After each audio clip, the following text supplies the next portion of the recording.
روزے دار کا سونا آرام کرنا، سبحان اللہ، اللہ کی شان کریمی دیکھیے، روزے دار اگر سو بھی جاتا ہے اس کے سونے پر بھی اسے ثواب عطا فرماتا ہوں، کچھ بھی نہیں کر رہا، سو گیا، اس کے سونے پر بھی ثواب ہے۔ لیکن ایسا نہ ہو کہ آج گھر جائیں اور آپ بول دیں بھئی مفتی صاحب نے بتا دیا ہے، اب میں تو عبادت کر رہا ہوں۔ کون سی عبادت؟ سونے والی۔ کب سے شروع ہوگی؟ صبح سے۔ ختم کب ہوگی؟ وہ میں لمبا سوؤں گا۔ روزہ دار جب تک سوتا رہے، اتنا نہیں سونا، اتنا سو، کچھ آرام کر لیا، اور بقیہ روزے کا ہمیں پتا چلے، روزے کا ہمیں پتا چلے روزہ ہے ہمارا، ورنہ تو سوئے رہیں، پھر سوتے رہیں۔ اور کئیوں نے عادتیں اپنی بنائی ہوئی ہیں، رمضان میں سوتے ہیں، اتنا سوتے ہیں، وہ عصر کے قریب جا کر اٹھ رہے ہوتے ہیں، وہ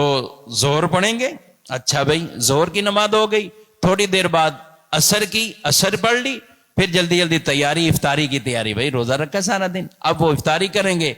اور کل کو شاید یہ بھی آگے کے آگے کہیں گے کہ ہم ایک وضو سے 3 نمازیں ادا کرتے رہے ہیں۔ ایک وضو سے کسی کو کوئی ایک وضو سے ہم 3 نمازیں پڑھتے رہے، سبحان اللہ، آپ ایک وضو سے 3 پڑھتے رہے نمازیں، اپنے اپنے ٹائم پہ پڑھی تھی یا کب پڑھی تھی آپ نے یہ نمازیں؟ تو اس طرح بھی نہیں سونا ہے کہ بدن پر پتہ ہی نہ چلے روزے کا، روزہ محسوس ہو، روزے دار کو بھوک پیاس یہ سب چیزیں محسوس ہو، یہ پتہ اسے لگنا چاہیے میں روزے کی کیفیت ہوں، پھر وہ مقاصد۔ بھوک لگتی نا آدمی کو، روزے میں ایک حکمت یہ ہے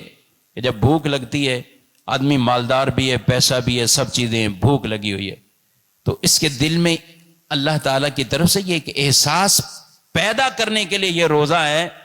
کہ یہ خیال کرے کہ وہ لوگ جو عام حالات کے اندر اپنی غربت کی وجہ سے نہیں کھا پی سکتے، میں تو بھی ایک عبادت کی وجہ سے روزہ رکھ کے کھانے پینے سے رکا ہوا ہوں، لیکن وہ غریب کیسے گزارا کرتا ہوگا جو غربت کی وجہ سے، تو پھر اس کا دل صدقے کی طرف جائے گا، پھر اس کے دل کے اندر یہ صدقے کی محبت داخل ہوگی۔ تو روزہ کئی چیزوں کی پریکٹس کروا رہا ہے، کئی چیزوں کی، تو اس لیے روزے میں سوئیں مگر ایک اعتدال کے ساتھ، اتنا سوئیں، بقیہ ماشاءاللہ اب مارکیٹ میں سب جاگتے ہیں، آتے ہیں، کام کاج کرتے ہیں، محسوس بھی ہوتا ہے، اور پھر جب آدمی اس طرح روزہ پورا کرتا ہے اور وہ وقت افطار آتا ہے کہ جس میں ہر چیز اس کو کھانے میں ایک طرح کی جو پہلا لقمہ، پہل کھجور، شربت، کچھ بھی ایک لذت، ایک سکون سا اسے حاصل ہوتا ہے اور بندہ راضی ہوتا ہے، اور ادھر رب بھی افطار کے وقت اپنے بندوں سے راضی ہو رہا ہوتا ہے۔ تو اس لیے میں مشورہ دیتا ہوں سونے والوں کو کہ اگر آپ روزے میں سوتے نہیں ہیں